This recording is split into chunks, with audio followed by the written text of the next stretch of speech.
On the night of my 34th birthday, I thought the worst thing that could happen was being forgotten. I was wrong. As I leaned toward the cake, my father's voice sliced through me like a knife. "You're nothing but a burden." Laughter didn't follow. Silence did. Minutes later, the front door slammed behind me, suitcase in hand, the rain soaking through my clothes. My parents had thrown me out on my birthday. I could have collapsed. Instead, I made one decision that would change everything. I froze their credit cards. What happened next shocked even me.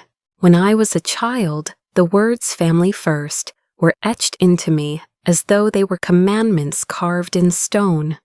My parents told me over and over again that nothing mattered more than loyalty to blood, that sacrifice was proof of love. I believed them. I carried that belief into adulthood like a sacred truth, even when it weighed me down. By the time I was 34, I had built my entire life around keeping that promise, saying yes when every fiber of me wanted to say no. One night at 2 a.m, my phone buzzed on the nightstand. I fumbled for it, still half asleep, only to hear my mother's shaky voice. "Claire, we need you. It's urgent. Can you send some money right now?" I didn't ask what the emergency was. I didn't pause to think whether I could afford it or not. I sat up, turned on my lamp, opened my banking app, and transferred the amount she asked for.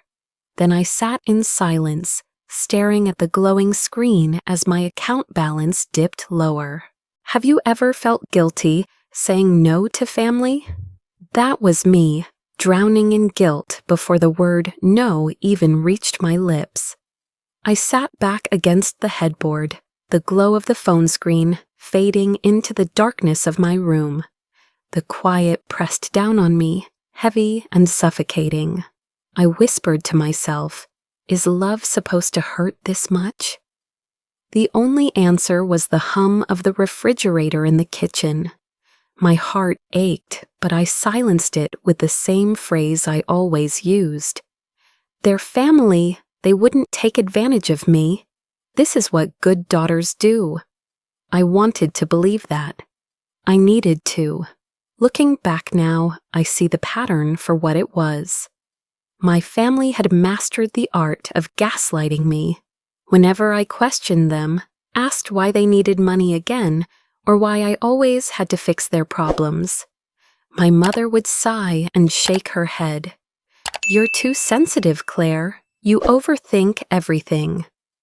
My father would chuckle in agreement, like my concerns were nothing more than silly drama, and I would feel ashamed for even doubting them, ashamed for needing boundaries. But boundaries are what I never had. I didn't notice how much it cost me until the cracks began to show. It started with my siblings. One day I picked up my sister's phone by accident. The screen lit up with a group chat I wasn't part of. My siblings had a thread filled with jokes about me, mocking how uptight I was, laughing about how I always sent money without hesitation. One message read, "Claire's basically our ATM. Don't piss her off until rent's due." My hands trembled as I put the phone back down, pretending I hadn't seen it. Humiliation burned deep into my chest, mixing with confusion. How could the people I loved, the ones I believed I was saving, reduce me to a punchline? I told myself maybe they didn't mean it. Maybe it was just harmless banter. But late that night, lying in bed, those words replayed in my head until they carved scars I couldn't erase. The next time I sent money after a late-night call, I sat at the kitchen table, staring at my bank account again, my eyes blurred with tears. The ledger of my life was written in red numbers and overdraft fees. I scrolled back through old messages, each one a reminder of how much I had given. There were no thank yous, no genuine words of gratitude, just demands and guilt, wrapped in the language of family duty. I closed my phone and pressed it to my chest, tears spilling down my cheeks. For the first time, I admitted to myself that maybe, just maybe, they weren't asking because they loved me. Maybe they were asking because they knew I couldn't say no. I wept quietly, the room echoing with my sobs. It was a moment of weakness, but also the first crack of clarity.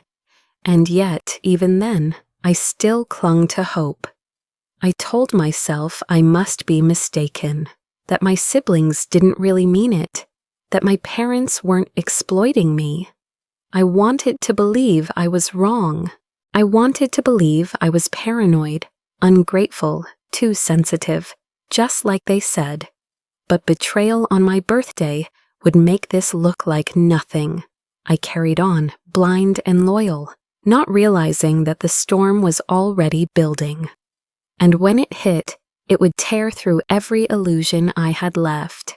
I wanted to believe I was wrong, until the birthday came.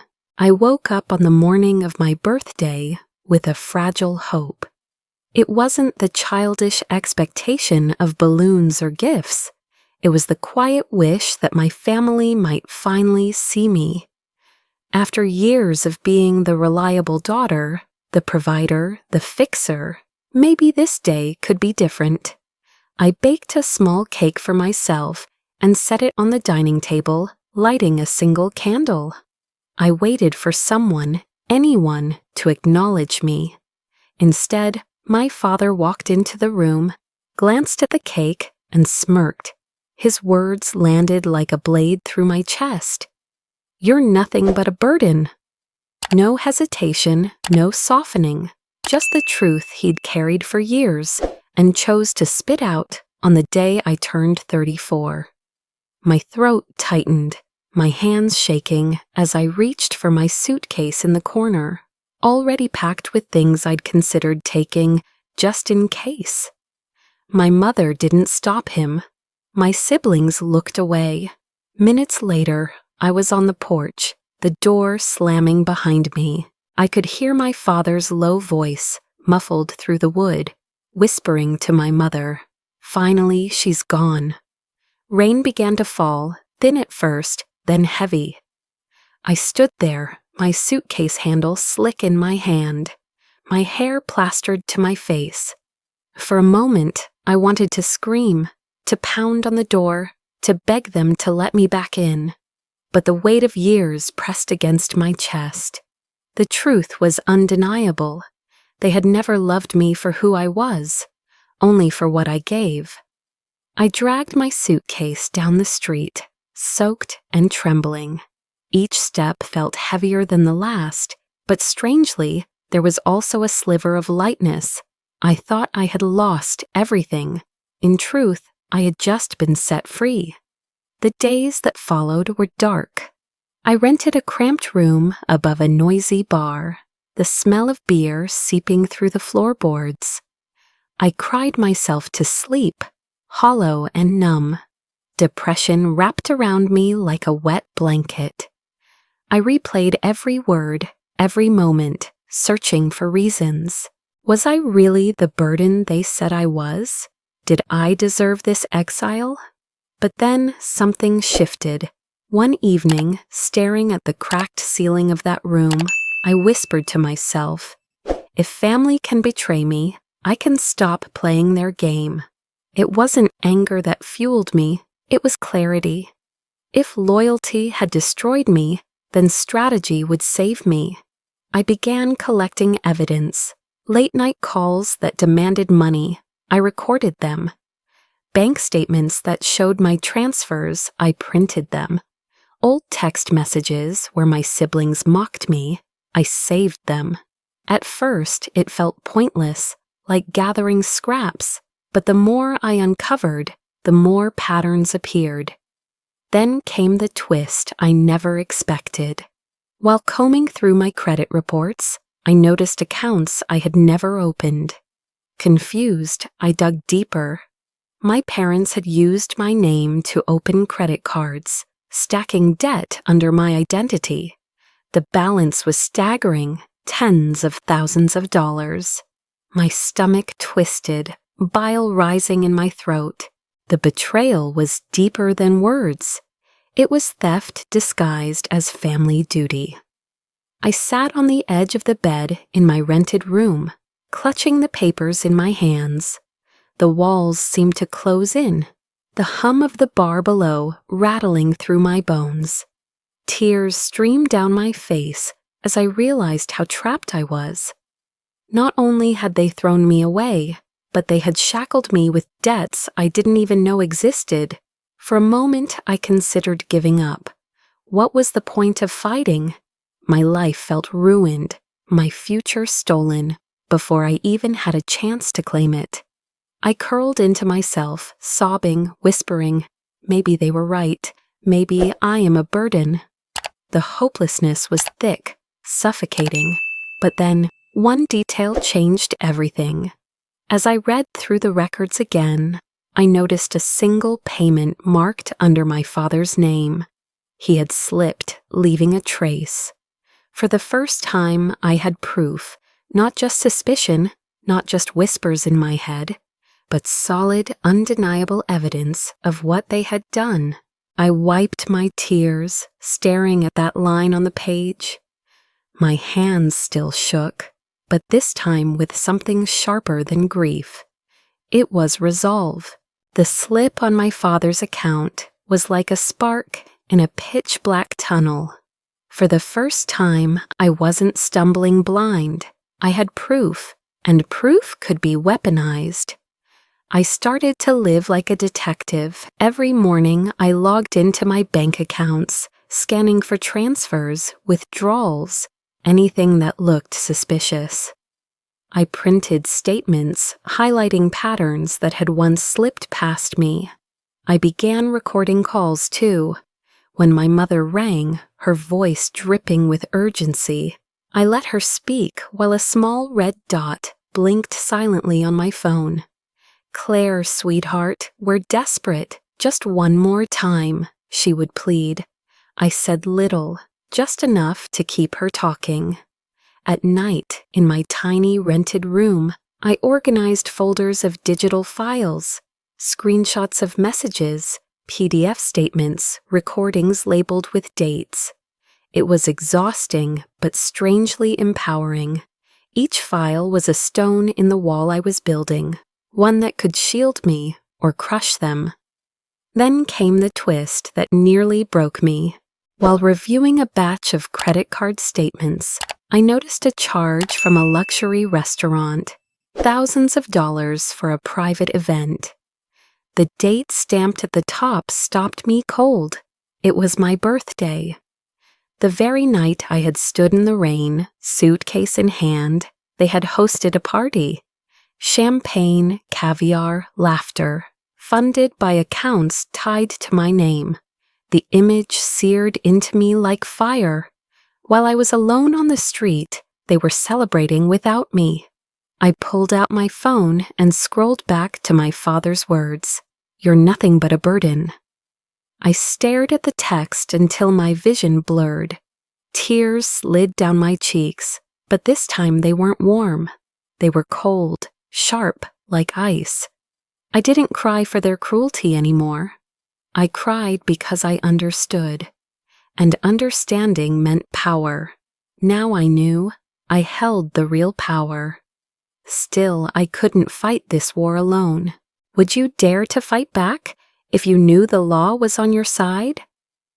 I needed allies, people who believed me, people who could guide me through the minefield of legal traps and emotional wounds. I started with Jessica, a college friend I hadn't spoken to in years. She was the one who used to tell me my family didn't seem to value me. The one I had brushed off because, "You don't understand, they're my family." I called her, voice shaking, and spilled everything. There was a long pause on the other end before she whispered, "Claire, I always knew they were using you. This time you're not alone." Next was my Aunt Mary, my mother's sister. She had always been distant, almost cautious around me, but when I showed her the documents, her face hardened. "I warned your mother years ago," she muttered, "but I never thought she'd go this far." Mary agreed to stand by me, a rare ally from inside the family. Finally, I reached out to professionals. A lawyer helped me sift through the evidence, advising what would stand in court.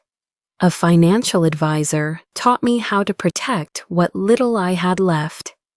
And a therapist, maybe the most important of all, helped me manage the storm inside my chest, teaching me that detachment wasn't coldness, but survival. For the first time in my life, I sat at a table surrounded by people who wanted to see me safe, not drained.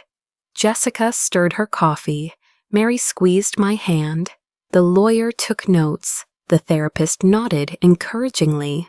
The warmth of that moment struck me harder than any betrayal. I wasn't crazy. I wasn't overreacting. I wasn't alone. I exhaled slowly, the weight on my chest easing for the first time in years. Safety, it turned out, wasn't the absence of danger. It was the presence of allies. With my team ready, the countdown began. Revenge isn't about rage. It's about precision. That's what I reminded myself as I circled the date on my calendar. The night of my parents' annual gala. Every year they hosted an extravagant dinner at a country club, inviting colleagues, friends, and extended family. It was their stage, their chance to shine, and this time it would be their downfall. On the morning of the gala, I logged into my accounts. With a steady hand, I froze every credit card under their names, the ones tied to my identity and the ones I had evidence of. My lawyer had confirmed the move was legal. My therapist reminded me to breathe. My Aunt Mary offered to be nearby if I needed strength. That evening, as the chandeliers glittered over tables draped in white linen, my parents strutted through the room like royalty. Laughter and clinking glasses filled the air. Then came the moment. The waiter placed the bill on their table. My father pulled out his card with a confident smile, only to be met with a flat denial. Declined. He frowned, tried another card, declined again. Whispers rippled through the crowd. A third attempt, a fourth, each one rejected. My mother's face drained of color. My father's voice rose, sharp with panic. There must be a mistake. But the truth was already spreading through the room, faster than he could contain it. Friends exchanged glances, some hiding smirks, others whispering behind hands. The mighty pillars of generosity and respectability had been reduced to a spectacle of embarrassment. From across the street, I stood at the cafe window, coffee cooling in my hands. I didn't need to be in the room to feel the collapse. I inhaled deeply, my chest filling with something I hadn't felt in years, relief. "This is justice," I whispered to myself, the words a quiet anthem. But humiliation was only their first punishment. The next morning, my phone lit up with missed calls, voicemails dripping with venom. My father's voice thundered through one recording. "You think you've won? You've humiliated us. You'll pay for this, Claire." My mother's messages were softer, but laced with manipulation. "How could you do this to your own parents? You've ruined us. Everyone thinks we're thieves because of you." Soon their campaign began. On social media, they painted me as a traitor, claiming I had stolen from them, that I had frozen their accounts out of spite. Friends and relatives reached out, some angry, some confused. The whispers began again, this time directed at me.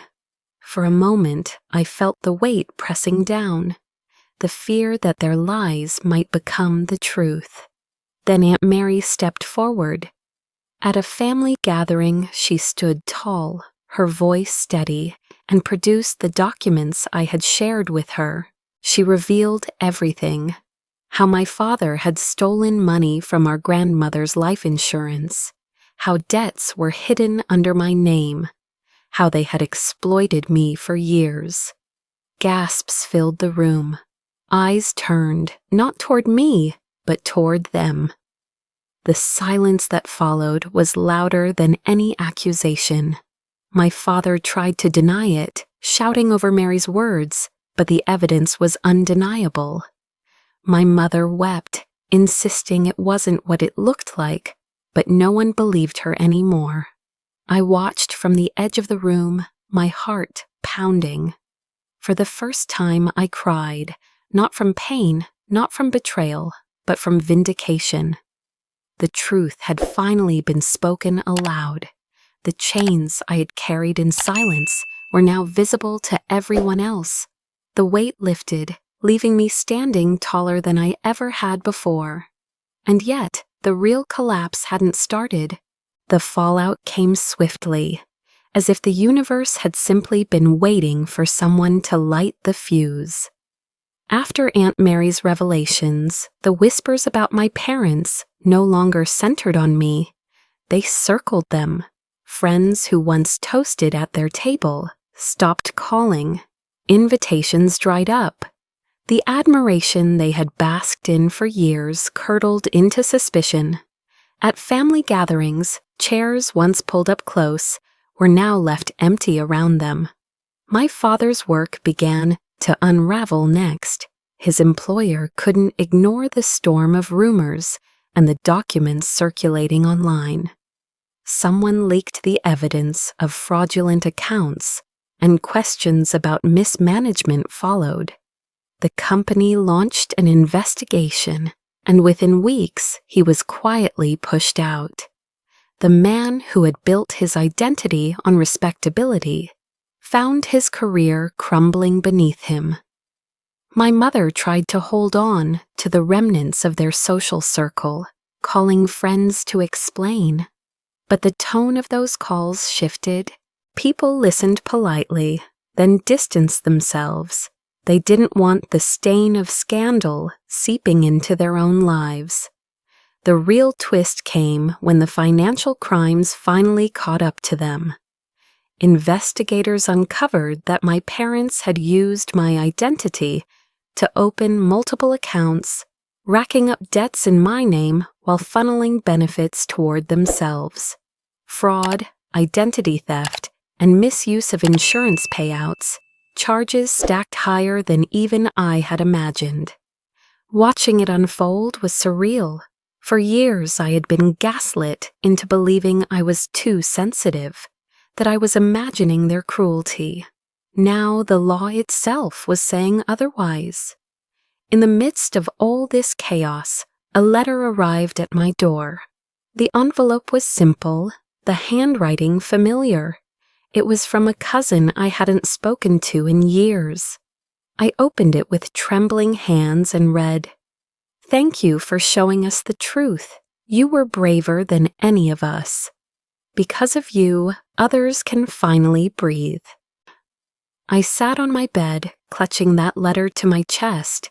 Tears rolled down, but they weren't heavy with despair this time.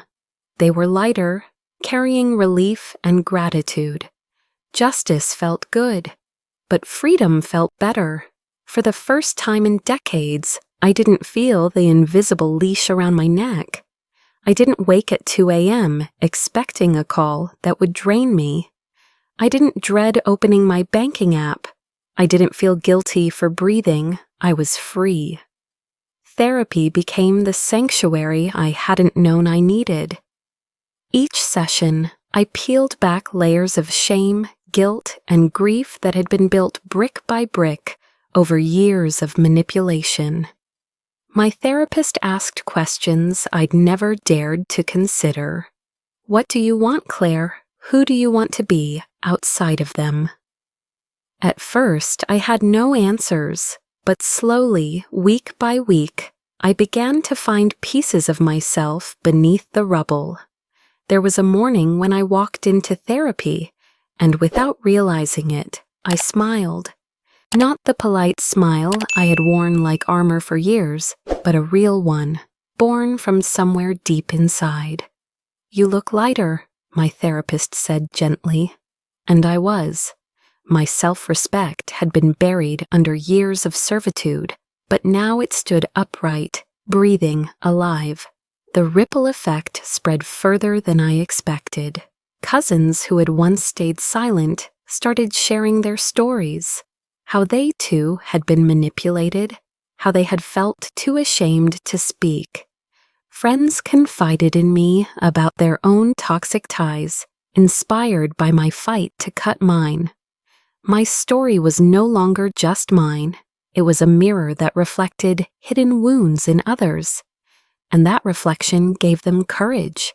One afternoon, in the middle of a session, I broke down completely. Not from despair, but from release. I cried into my therapist's tissues, gasping out the words, "I'm free. I don't have to prove myself anymore. I don't have to save them." My therapist nodded, her voice steady. "That's what justice really means, Claire. It's not about them, it's about you." As I left her office that day, the sky felt wider, the air cleaner. I wasn't just surviving anymore, I was rebuilding. But my story wasn't ending, it was just beginning. The day I decided to cut off all contact was not filled with fireworks or triumph. It was quiet. I blocked numbers, deleted emails, and unfriended every account tied to them. For the first time, silence became my shield, not my prison. No contact wasn't about revenge anymore. It was about freedom. The guilt still tugged at me in the beginning, but I reminded myself, every time I allowed their voices back into my life, I gave away pieces of myself. And I had no pieces left to spare.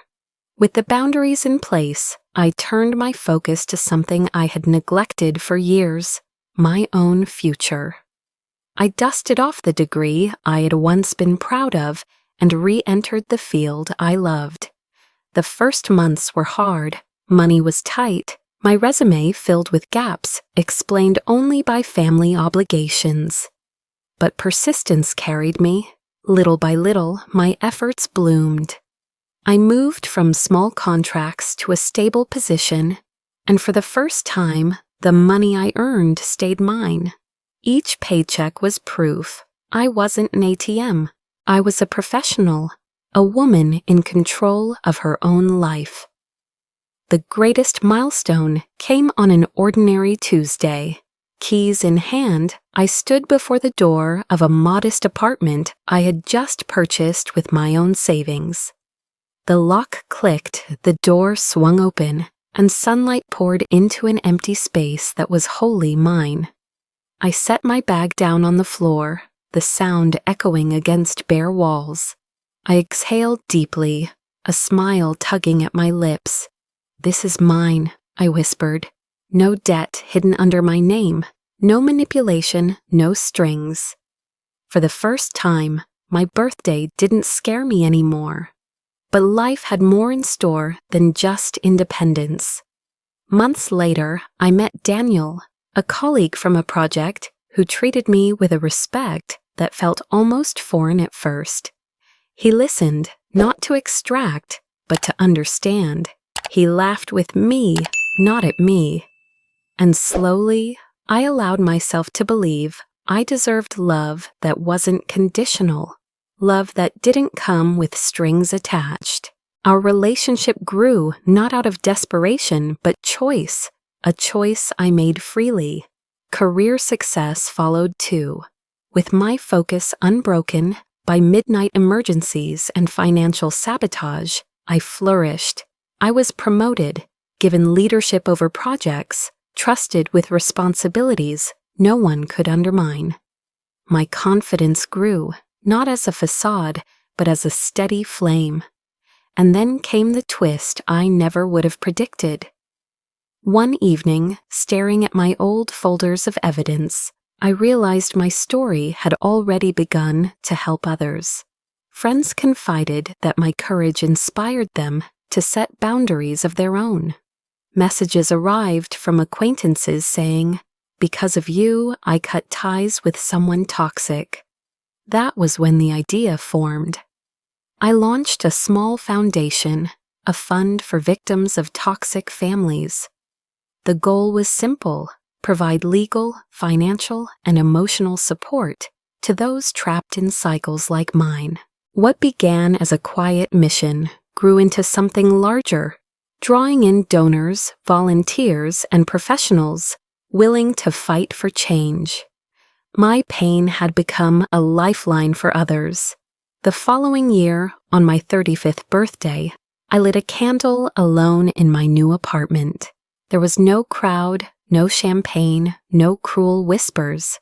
Just me, a cake I had baked with my own hands, and a smile that reached my eyes. I leaned forward, blew out the candle, and laughed softly. For the first time, the day felt like mine to celebrate, not dread. They called me a burden. Now I'm unstoppable,